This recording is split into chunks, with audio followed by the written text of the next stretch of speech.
Hello and welcome to Frock Flicks. I am Sarah Lorraine. I am 1/3 of the Broadway recording cast of Frock Flicks. And I'm here tonight with, tonight, her time, morning, my time, with Ninya Mikhaila, costumier from the UK, who is probably best known to many of our readers as one half of the Tudor tailor. So I don't know what fractions that makes us if I'm 1/3 and you're one half. Yeah, it's kind of a fluid thing. The Tudor tailor's got more than another half Right. anyway, so.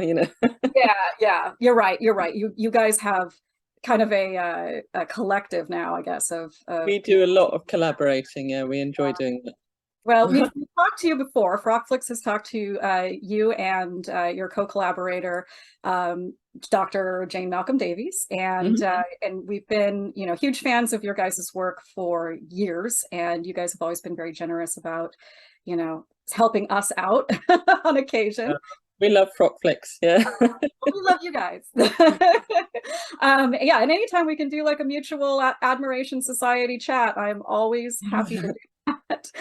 But what spurred this particular interview was I saw you post on Facebook the other day that you've got a new film coming out, The Lost King. Is it The Search for Richard III, or now I'm totally messing up the name of it. But yeah, The Lost King, and it's by Pathé UK. And you did some work on the film, and so I wanted to talk to you about some of that. Yeah, yeah. It was kind of a surprise. I actually don't do very much film or TV work, actually. I mean, I did The Stitch in Time back in 2017, which aired in 2018, and that was an unusual breakaway for me. That kind of fell into my lap.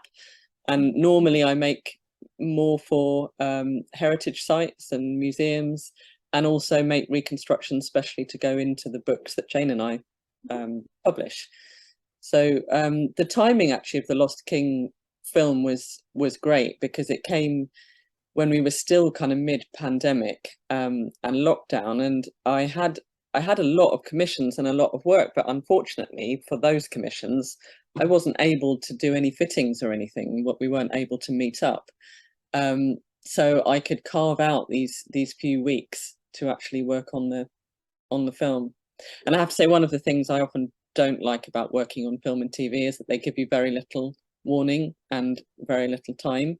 So ordinarily, I would have had to have said, "No, I'm sorry, I'm fully booked and I can't do it." But luckily, I was able to just put those other commissions on the back burner anyway and work on that.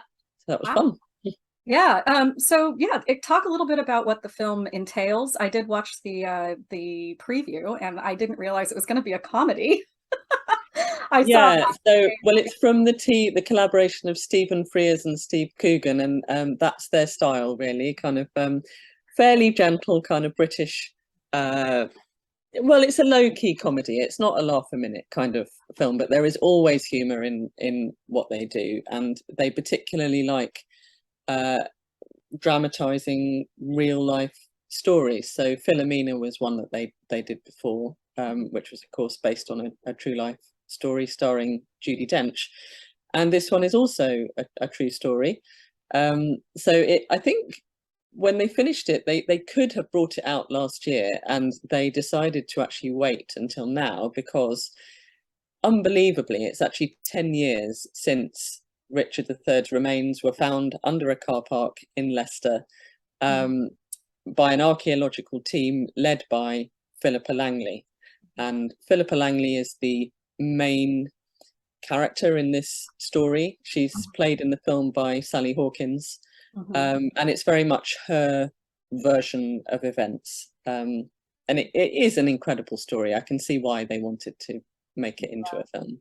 I actually didn't know much about the backstory of it. I did follow it when it was happening, and of course the excitement of finding Richard III. And I think the joke was always that he was buried under a car park, Yeah. and it turns out that was true. And Yeah, well, I mean, one of the things Philippa came up against at first is that there was a strong legend, there had been for years, that actually he hadn't been buried at all, that his remains had been thrown over a bridge in Leicester into the River Soar. And so a lot of academics said you won't find anything because he wasn't buried, the bones were thrown over. And in fact, there's even a plaque on the bridge that says this is where the remains of Richard III were thrown. So, I mean, there were other people besides Philippa who believed that that wasn't true and that he was buried somewhere and that it might have been there. But what makes for a really amazing story with this is that she lives in Edinburgh and she travelled to Leicester to try and see if she could find the potential location of the bones of Richard III. And when she went to this car park where she knew this was one of the places maybe he could be, she had an incredible, hairs on the back of her neck, goosebumps all over feeling that was incredibly strong. And the film doesn't, I guess it's not long enough to show all the nuances and the exact steps of the story, but she had that experience one time, and then she made a second trip back to Leicester several months afterwards to see whether if she went to the same place she would have the same feeling, or whether it was just a weirdness of that day. And when she went back, and this is in the movie and in the trailer, you will have seen it, there in the car park on the very spot is a letter R has been painted. So she has exactly the same feeling, and she thinks, what on earth is this letter R been painted here for? And it's a reserved car park sign. But it is where he was, so you couldn't make it up. Yeah, you couldn't make it up, and it's actually just kind of a whimsical story altogether. And I really am looking forward to the film, and the fact that it was a comedy was surprising, but also, like, once I watched the trailer and I thought, oh, this is brilliant. This is going to be, like you said, very gentle, very British, but very like informative, and captures the spirit of the actual story. And one of the things that I did notice is that the character of Philippa has visions of King Richard, who inserts himself in all of his regalia in kind of these modern background settings, and has conversations with her about the thing that she's looking for, his remains.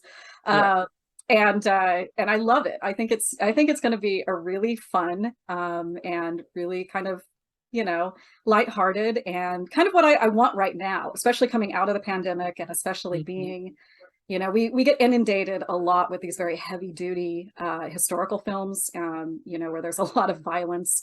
It seems like most people who are making historical films these days, they feel like you've got to insert a lot of gritty violence and bloodshed and sexual assault all over the place, and it gets really hard to watch after a while. And so one of the things that I always look for is lightheartedness, and I think this is going to be brilliant. So and of course the story has the things that they discovered once they discovered Richard's bones, the evidence they discovered of the way in which he died is horrific. And of course they could have gone that route, but they don't. They don't get that far. And it is unusual in that for me and for Frock Flicks, it's not actually a costume drama at all.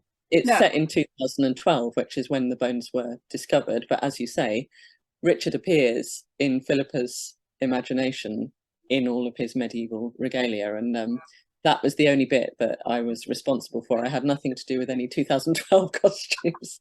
I was going to ask you, actually, did you work on all the medieval costumes, or was it just the gambeson that he wears? That I know that you had actually produced a replica of several years ago in a like that when they first discovered the remains, and then there was some recreations that were being done, and I believe you worked on one of those. Yeah, so that's kind of an interesting part of this story, that of course Richard was discovered, and it's not really a spoiler for the film if you know what actually happened in real life. When one of the things that Philippa, no spoilers in history. No, exactly. One of the things Philippa wanted to disprove was what she believed was the Tudor kind of propaganda against Richard, that he was an evil hunchback. And obviously being a hunchback doesn't equal being evil, but the portrayal by Shakespeare was that he was very much disfigured, and his disfigured body reflected his twisted kind of soul. That was the Shakespearean view of him, and that's what she wanted to disprove. And so it was a real shocker of a moment when they uncovered his bones in the car park, to discover this very evidently curved spine. She really was convinced that she would find a skeleton that was completely normal, you know, that it was had no disfigurement in terms of a hunchback or anything like that. And actually he didn't have a hunchback. What he did have was scoliosis, which is a twisting of the spine sideways, which would have meant one shoulder would have been slightly higher than the other, but actually it doesn't equal a hunchback. It's quite different. And so what you're referring to, the project that I worked on, was after this documentary came out, which was called The King in the Car Park, about the explanation of the bones. Channel 4 did another documentary called Richard III, The New Evidence. And that was a remarkable thing to be involved in, actually. That was where they found this guy, Dom Smee, who was an enthusiastic 15th century reenactor, knew all about Richard III, but he has scoliosis, and he has it amazingly to exactly the same degree as Richard III had, and he never had it corrected in you know, in his teens, which a lot of people do, so it was quite unusual. So the idea with that program was to put him in armor and train him up to ride a horse and to sword fight and to joust and all that stuff, to demonstrate what Richard III might have been capable of and what he might have appeared like with that scoliosis once he was dressed and armored up. So that's a whole nother story. That was a very interesting project. So in a way, it might seem interesting and questionable that they didn't cast anybody with scoliosis or make any attempt to depict that in Richard's body. But I think there are several there's several levels of rationale for that, and one is that we did discover that for somebody with that degree of scoliosis, obviously their tailor would have to know that they had the scoliosis, as would their armourer, and that they would compensate with the clothing. And when I made a doublet, an arming doublet for Dom Smee, it was padded in an asymmetrical way in order to balance the appearance of his torso and then make the armour required to be less asymmetrical. So I believe that Richard's tailors must have known, and that they must have done a certain amount of work to straighten him up for his finished outward appearance. So arguably, you wouldn't be able to tell whether it was an actor who had scoliosis or had some padding or didn't, you know, when he's got all of his clothing on. And then the other point is really, he is a figment of Philippa's imagination. He's not meant to be the real Richard III. He's meant to be how she sees him. And he's played by Harry Lloyd. He's played by Harry Lloyd, yeah, who's just very attractive and very lovely. Really, I was going to ask. I didn't want to be that one that asks those questions, but actually that is a good question. So, you know, like you say, you're not typically working on film productions.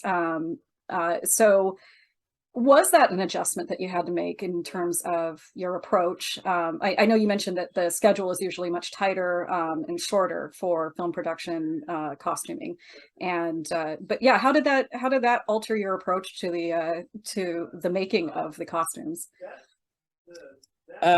Yeah, the timing is a big factor. Everything's very much now. The first fitting we did, so I'm based in Nottingham, which is right in the middle of England. And Rona Russell was the costume director, and she costume designer, sorry. She was based up in Edinburgh, which is where they were doing all of the filming. And then Harry Lloyd lives down in London, and so that's where the fitting was done. So we travelled down to London, and it was at the height of the pandemic, and so we had to meet in a hotel. And of course, we were all masked. We all had to have COVID tests done in the lobby, and the man coming, it was a paramedic, came to do the COVID tests. And he was sent from Wales, and I still don't understand why they couldn't find anything in London to do that. So there was an awful lot of time and effort that had to go into making it all, you know, safe and okay to do that. And then I suppose the other difference was with Richard's civilian clothing, which is what you see mostly through the film. That started out initially as a sketch by Rona, And she, by her own admission, is not a historical designer. She had not really done any work with historical costumes. She nearly everything she's done has been contemporary. Right. So what was very nice about her is that she was very open and willing to take on advice. And so her sketch wasn't miles off, historically accurate, but I did request a few kind of changes just to make it sit more comfortably with what, even though she's saying, oh, this is just a figment of Philippa's imagination, it's not the real Richard, it doesn't sit comfortably with me to produce something that can't be backed up, so, but she was great with that. It was very much a collaboration, so that was fine. I apologize for the intrusion. My baby boy is he's very affectionate. Yes, he is aggressively affectionate. This is Finn. He is just a giant pull of love. Oh. And well, actually, one of ours is, I don't know if you can see it, we've got a huge stack of envelopes for going orders. Can you see? Oh my gosh, that's on the top of the pile of envelopes waiting to go out. Cats, they're the best. Every costumer should have one. Yeah. Yeah, so not to derail about cats completely, and now thing is, there we go, I'm in focus again. I was gonna ask about the process, because one of the things that we always complain about on Frock Flicks, and we've been very vociferous about this, is that when a film production is done in a historical setting, a lot of times you get, especially with the big Hollywood budget films, director has a vision, costumer has a division or a vision, and the historical accuracy side of things gets kind of we're not creating an exact replica, we want an impression, or we want to make people feel something rather than educate them about what people in history would have actually worn or looked like or anything like that. So I think it's refreshing to hear from your, and I've heard this recently from another costumer, costume consultant in another film that actually I'm going to be doing an interview with shortly, Nilla Gleason, who was the advisor on The Northman. But it sounds like those it was one of those things where I think directors are now a bit more receptive, or the people calling the shots seem to be a bit more receptive to bringing in experts and then actually listening to their advice. So I think that sounds really reassuring from my standpoint, and definitely what I could tell in the previews. The costumes are gorgeous. So I'm really yeah. Well, it's ironic in a way that it's not a costume drama. It reminds me a little bit of how I think the costumes that they made for Blackadder, for example, series that is a comedy, light-hearted comedy, are some of the best Elizabethan costumes that were made, and then and then they try and do something that's ardent and earnest and serious, and the costume accuracy goes out the window. It's just it's weird. But the person we have to thank really for this, apart from Rona, all credit to her for actually taking it on board, is Toby Capwell from the Wallace collection, because that's how I got the job. Was that they asked him to be historical advisor on there's a scene, and it's towards the end of the film, so I'm really sorry about this. The people that got really excited about the armor and the military side of things, you have to wait a long time to get to it in the movie, and it's not what the whole movie is about, which is disappointing in some ways. But anyway, in a way that makes it all the more surprising that for this pretty much one scene, they really wanted to get it right, and they asked Toby Capwell to come in as an advisor, and he said, well, he was happy to do that, but he wasn't going to oversee resin, rubber, armor, or whatever. If they were going to do it, it was going to be done properly. And therefore, if they were going to do the armor properly, they had to have it built over the top of the proper garments. And he said, so you need to go and talk to Ninya and get the arming doublet made, and all the stuff. You don't get the tiniest glimpse of the arming doublet I made, which, if I say so myself, was very lovely. But if it wasn't made properly, the armor couldn't have been made properly. So that was great that they went all out for that, and it has produced this fantastic imagery, even if it's for quite a short scene, and then in the stills. And then so then the rest of the clothing for Richard came on the back of that. Rona just said, well, would you make his other clothes as well. And I really didn't realize when I took it on that that was all that he was going to be wearing through the whole film. So it was quite a nice surprise. Yeah. Wow, that is so cool. And so, yeah, one of the things that Frock Flicks is woefully sort of, it's sort of a knowledge black hole, and amongst the three of us, Kendra, Tristan, and I, we really don't know a lot about armor.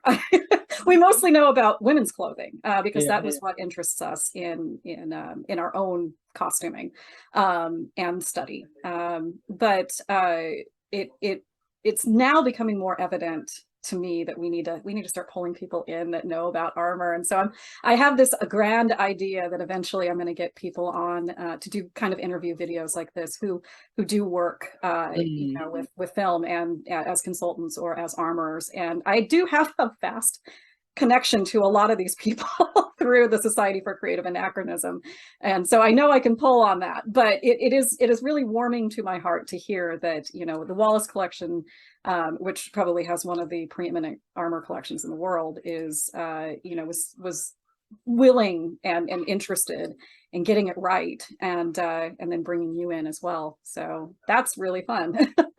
It is fun, and actually, I don't know if you noticed that they're doing this. It's a very small little exhibition at the Wallace collection at the moment. It just opened, and it's on till January. And they're displaying the armor and then the embroidered surcoat that I made as well for Richard, Right. Alongside the De La Roche painting of the princes in the tower, which that's always been in their collection, and you know, so it's a beautiful piece, but it very much typifies the Shakespearean idea of what Richard III was. And so you know, the question with the exhibition is just which version, if either, it is true, or is it, as is more likely, somewhere in the middle, because he was a human being, you know. Right. And that's the thing that always excites me about history, is the nuance. Is there's it's not black and white. And I you know, at risk of kind of like diverging on a tangent, I got in an argument one time with an ex-boyfriend who was he was getting his doctorate in computer science, and he was very, you know, hardcore analytical. The answer is either right or it's wrong, you know, very mathematical about it. And we got in this big argument over it because he didn't like the fact that history was so open to interpretation, that there was no right or wrong, black and white. There was always these shades of gray and these nuances that you have to kind of infer. You can't go back and ask the people, or you can't go back and see what actually happened. So you've got to just tease it apart very carefully and respectfully in a lot of ways. And so, yeah, that is something that excites me, is that question of, was Richard III responsible for the presumed murders of the princes in the tower? I don't know, but I think it's a really good and interesting thing to talk about and explore, you know, either side of. And you're right, he was a human being. He was a mix of all these different things, especially, you know, product of his time, and all the, you know, constructs and constrictures, if that's a word, that I've had 2 cups of coffee, so now I'm really hey. But yeah, it opens up this wonderful, to me, idea of where the truth really is, and if there is a truth.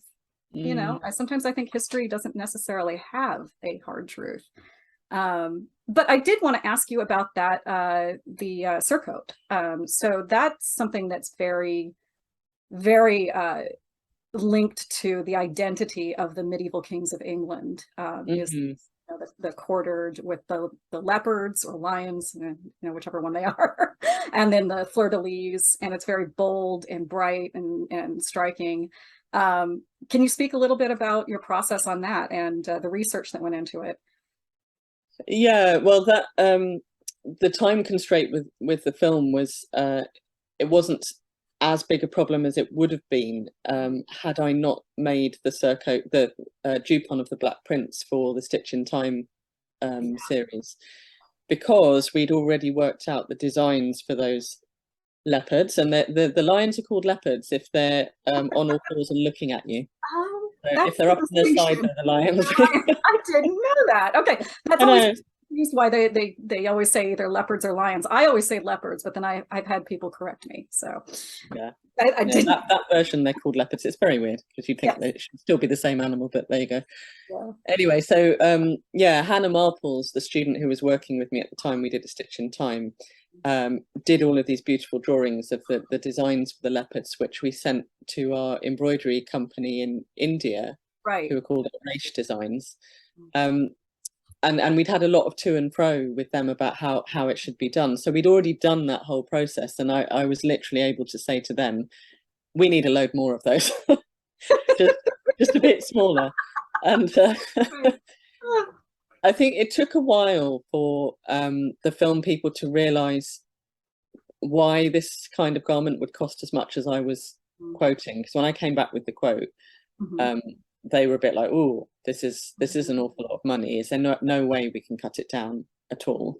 Right. And at first, I thought what I might do is get a Raish to embroider the leopards by hand, and that because the fleur-de-lis are devices that you can find in modern embroidery motifs quite easily, I thought I might be able to just find an off-the-shelf goldwork fleur-de-lis that I could use for those quarters. So I quoted on that basis, and then unfortunately realized that I couldn't, because although you can find those, what you need for the surcoat are actually different sized fleur-de-lis. So that the ones on the chest, there's one that's larger and then two that are slightly smaller, and then the ones that are on the sleeves are really small. And I couldn't find anywhere that did ready-made all in the same style in the right sizes. So I ended up having to make those myself, and probably spent far longer doing those than Erase would have done if they just embroidered them by hand, and they probably would have done a better job as well. But I did them as a kind of mixture of applique and cording. I mean, I was pretty happy with the result in the end, but I wish that they just kind of swallowed the price in the first place and just got Erase to do it all. It would have been a lot easier. They never want to cough up the actual money, do they? Yeah. And actually, to be fair, when I sent Rona a photograph partway through of me at the embroidery frame, saying, "Look, it's all happening," and she then said, "Oh my goodness, now I see where all the money's going." That goes back to the process. You are someone who tries to, I mean, not in every sense. I know that you do rely on machine sewing and machine embroidery and things like that where necessary, but correct me if I'm wrong, but my impression of your work has always been, I want it to look as historically accurately as possible on the outside and on the inside. But there are some things, of course, and this is how I approach it as well. Like I'll machine sew my seams, but they're hidden inside. So I'm doing hand sewing on any sort of thing that you're going to see on the outside of the costume. So that does push the cost higher and higher and higher as you go, because that is hard work. It's labor. And it's skilled labor. It is, and I do think it's totally worth it, because even if in this instance the scene is relatively short, it's a very powerful and important scene. And I've seen endless still pictures of him now, really quite close up, where I thought, oh my goodness, I'm so glad that embroidery was done nicely. I'd be feeling in pain. With the advent now of 4K television, like you can see every pore in actor's face, and so I feel like now that just back in the day of the 1970s, or even earlier than that, where TV quality and picture quality were not that great unless you went to the cinema and you were watching it in high definition. And most people these days are streaming their, the content that they're consuming. And you get every flaw, and you can see big as day when costumers take shortcuts on films. And I'm thinking, of course, about this big blow up about the Lord of the Rings, the new Lord of the Rings series that came out, and people are upset that the series cost something like $2 billion, but it's like spread out over 5 seasons or something. But it has a ridiculous, budget, but they were cutting corners on costumes for the characters to the point where they're using like printed, scale armor that's just printed on their undergarments and things. And you're like, you can see that now. You can just see it. So it makes it much more interesting and real. And And honestly, I think it's a better effect now, with all of the advancement in, technology that we have, that when we can see things that are made by hand. Yeah. And I hope that actually becomes something that, Hollywood clues into. Like, Yeah, I hope so. that'd be nice. It And is also, reminding me of when I was at the London College of Fashion, which is where I studied costume. There was a maker there who'd worked on the BBC series of The Six Wives of Henry VIII, and she said about how some of the Tudor jewels were made by just spraying wine gums or candy with gold paint and then just sticking them on, and I'm sure it looked fabulous, and as you say, grainy 1970s television. I thought that was a great series. I think I've covered it on Frock Flicks and said, like, for the era that this was in, Yeah. this was fantastically, got the costumes are beautifully done. And I think that along those lines too, I think it was Jean Honeysett when she worked on the Elizabeth Barr. Yeah, and she was saying, you look at those costumes and they still have them preserved. I forget which collection has them, but the big embroidered dress, the Phoenix dress, I think it was the Phoenix dress. Yeah, with all the little trefoil embroidery all over it. And it's just half plastic pearls that are glued on. Yeah. Looks fantastic on screen. It looks beautiful. Well, unlike the Rings of Power, they had a teeny tiny budget, so they did one with it, really. Yeah. Yeah, I know, exactly. And they were still able to kind of pull it off. I mean, to digress even further, when we covered on Frock Flicks Dangerous Liaisons, the 1988 movie, because I guess now they've got a mini series that's coming out. But the costumer in that was discussing about how tiny the budget was on it, and really being able to come out with these fantastic, beautiful, iconic costumes on a razor thin budget. So that's not it's not to say that we don't understand that costume designers and their teams and the budgetary constraints that they are often faced with, and the kind of amazing things that can still be done with you have somebody who's very creative and competent producing the costumes. But I'm always going to fall on the side of I want to see more authenticity, because I feel that it just makes a better viewing experience overall. I totally do, and it does really upset me when these kind of assumptions are made of what an audience, how an audience will perceive something, and you hear so often that we won't do a thing, we can't do a thing because it will alienate the audience. It's really well, so here's an example. I worked on unusually, I rarely do film and I rarely do television and I rarely do theatre. And I've done all three in recent years. And so earlier this year, I did a whole bunch of stuff for the Royal Shakespeare Company. Oh, right, yeah. Which I've never done before. And it's because they contacted me to say that they were doing Wars of the Roses and they wanted it to look 15th century and not, a lot of their stuff, they don't even attempt to make it historical. It's some kind of fantasy thing. So they said to me, is it historically accurate? They want it to be historically accurate.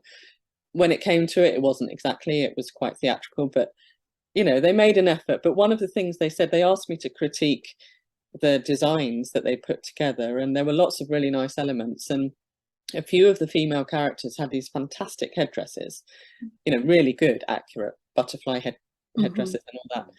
And then a few of them didn't. They had these weird kind of mixtures of down hair with a little kind of weird cool, and so I said, well, these butterfly headdresses are fantastic. That's really excites me to think that you're going to put them on the stage and that's the right kind of look for the period. And then they say, oh yeah, actually they've decided not to do that because it alienates the audience for women to have hats on. So for goodness sake.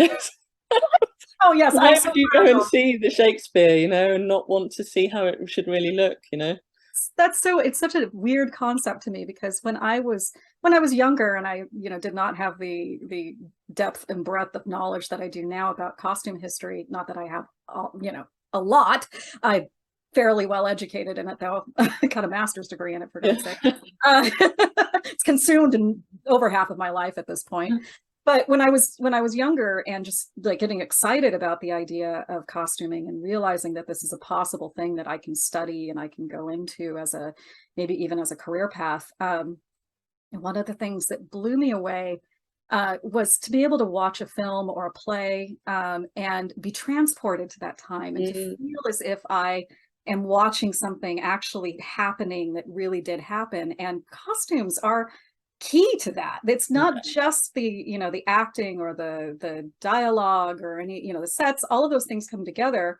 But when the costuming's lacking, that alienates me. I feel like it takes me right out of the story. And you know, I kind of go back to the one of my seminal moments of, you know, film sort of awakening this idea of costuming as a thing was the Kenneth Branagh Henry V, and I saw that as a very impressionable 13-year-old and was just like, and I go back and I look at the costumes now and I realize, you know, they're not like very, they're accurate. And, you know, I'm not trying to say that they're not accurate, or I'm not trying to say that they're bad in any way, but they're not necessarily up to the standard that, you know, nowadays, if I'd seen the movie and been a bit more cynical about it, I might have had a lot more like, what did you do? Because the hats, again, you know, I think about, you know, Emma Thompson and her beautiful long hair and it, you know, but those costumes were just real enough that I felt, you know, that I was there and I was watching the, you know, the reality of it. And that is hard. I mean, so for you, what was your costume moment where you light bulb moment as, you know, a young Ninya? Well, I loved Elizabeth R. You know, the Tudors have always been a favorite period, and when I started out as a professional costumier, I didn't set myself as a Tudor maker.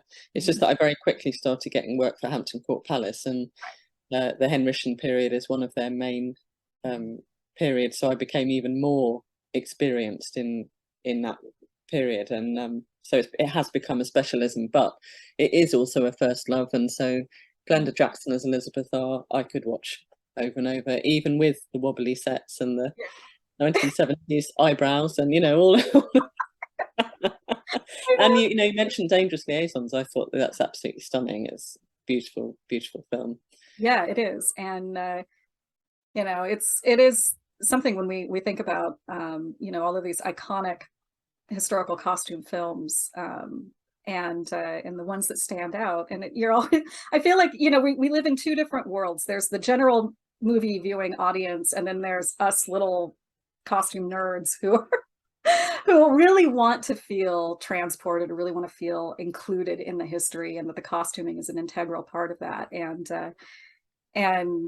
And it just is so obvious when you get things like Rain. Yeah. I know what they were trying to do. I get it. Conceptually, I understand what they were trying to do. They were trying to do a, you know, Gossip Girl's version of Mary Queen of Scots' life. And her life was very rife with drama and all sorts of very, you know, lavish lifestyle and, you know, all the things that would make a good drama. But in the end, you know, it comes out beautiful, but there's just what part of it is really Mary Queen of Scots, you know. She looks nothing like, you know. And why can that not, all that drama and intrigue and character not be conveyed in the right clothes? Why do those two things why can't they go hand in hand? Why are they mutually exclusive? You know, I know that's the major question that we are trying to answer at Frock Flicks. Oh, I know. You know.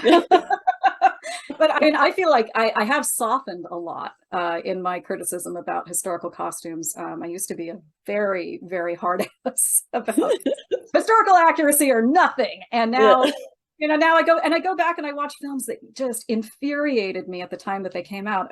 A good one is Elizabeth with Cate Blanchett. And I was one of the hordes of angry, you know, historical costumers when it came out on the internet. And there's probably just screeds that I've written about it that are on some internet server somewhere about how much I hate this film and it's terrible. And I finally went back and watched it after maybe 10 or 15 years of haven't seen it. And I have to admit, I get it and I liked it. I really thought it was great. And I thought the costumes actually were very evocative.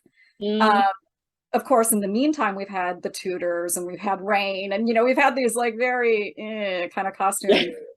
So I've learned now that the things that upset me about Elizabeth are things that I should have appreciated at the time, because it was going to get a whole lot worse. Yeah, I guess it's all relative, isn't it? Yeah, it is. It's also how you set out your stall, because I know you've covered the Great on Frock Flicks, and I love the Great as a series. Right, yeah. And I think one of the really clever things it does is putting that little tagline of an occasionally true story, because from the beginning, that means everything. It's like, just enjoy it for what it is, and the costumes are absolutely breathtakingly beautiful. And don't stop and worry about how accurate it is or anything like that. Don't spoil the fun, Yeah, exactly. And that was actually kind of a brilliant moment when I saw that pop up for the first time on the title card that says, an occasionally true story. And I went, well, that just automatically puts my expectations where they should be, which is sit back, enjoy a good movie or a good show. And I'm not going to be sitting there and say, I know the history of Catherine the Great. I know that maybe 40%, if at most, of that show is adheres to the actual story of Catherine the Great. But we've had so many Catherine the Great films that have trod that path and that have taken different looks at different parts of her life, and it's kind of refreshing to just have somebody say, we were inspired by this woman and we're just going to run with it, and I just want you all to have your expectations in the right place. Yeah, brilliant. So I guess we can wax all day about all of this costume and everything, but I wanted to kind of wrap it up and ask you, what are your next plans? What you got going on? Can you share? Well, I've got lots of private commissions at the minute. I've ended up doing a whole run of 15th century stuff. I did that Royal Shakespeare Company Wars of the Roses thing. I did The Lost King. Toby Capwell and lots of his friends are going over to do this big event in Italy that's late 15th century, and I've ended up making lots of stuff for that. So that's what I'm finishing up right now, trying to clear the decks, because Jane and I have this big conference coming up, which is to launch the Typical Tudor book, which has been on the cards for years and years and years. And the conference had to be postponed and postponed and postponed, and finally it's happening next month, which feels kind of unreal now because it's been moved so many times. But yeah, so I'm just trying to clear the making away, because alongside the conference, which is a really exciting and big involved event, we have a 2-week or 2.5-week exhibition here in Nottingham at the Society of Artists, where we'll be displaying a lot of the garments that were made for the book and the research behind the book. So we've got to build and install that exhibition. And I also have a really fun, completely different project after that, which is for the National Maritime Museum. I'm doing a Captain Hook costume. Oh, so that's a bit of a departure from what I normally do, because it's an early 20th century idea of what an 18th century pirate looked like. Yeah. But I think that will be again, occasionally true. Occasionally true, and that's okay. That'll be fun, that's the expectations. Yeah. That's wonderful. So yeah, actually talk to me a little bit about the next book you've got coming out. I did pre-order it, and I know that there were delays, I think due to COVID and whatnot, but I'm very excited. In fact, I think when I was visiting you in Nottingham several years ago, it's really I think you were doing photographs for that photography. We were doing photography. So it's exciting to finally see it come out and hold it in my grubby little hands. I know it's been a funny old ride, that one, but yeah, it's called The Typical Tudor, and it focuses on ordinary people's dress in the 16th century. So as I mentioned earlier, I've ended up becoming a little bit stuck in the 16th century, and so has Jane. So our original plan when we bought out our book, The Tudor Tailor, back in 2006, was that we would then, chronologically do the Stuart tailor and the Georgian tailor, and we might do the Gothic or medieval or whatever we were going to call it tailor, and just, methodically do that. And that was our plan and our intention. And we just ended up getting really stuck in the 16th century because, as is the case with when you go into an area of research where you dig deep, you just find there are even more questions than answers, and it's quite hard to walk away from them. And so when the Tudor tailor came out, although we felt we had addressed a fairly general section of Tudor society, you know, this is how you could make clothes for Tudor people, lots and lots of people were saying, but what about really ordinary people? You know, we want to know more about that. And we thought that was really interesting because it's much harder to find out, which is why it's taken us so long to do it. You know, there's a lot of detective work that has to go into that. And the whole premise of this conference that we're doing in Nottingham, it's quite exciting. It's being held in a Victorian courtroom. And the whole notion is we're presenting the evidence we have for what ordinary people wore. And it's going to be discussed by all sorts of specialists and experts. And hopefully at the end of the day, there'll be a jury who will decide, is there enough evidence to actually say what ordinary people look like in the 16th century? I love that.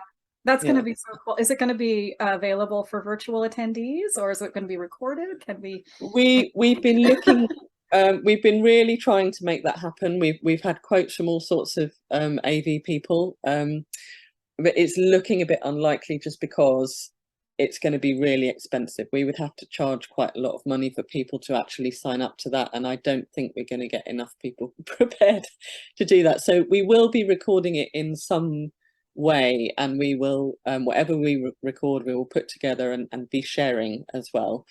But sadly, there's not really going to be any substitute to actually being there, I don't think. Yeah, I was now I'm thinking, well, can I just like make a random trip to the UK? I don't think that'll work, actually. I'm quite busy. Unfortunately, all my weekends are booked. But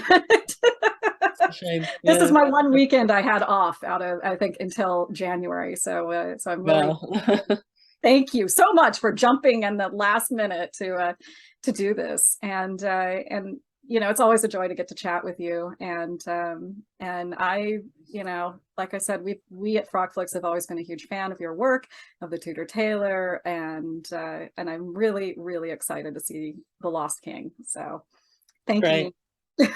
Sarah.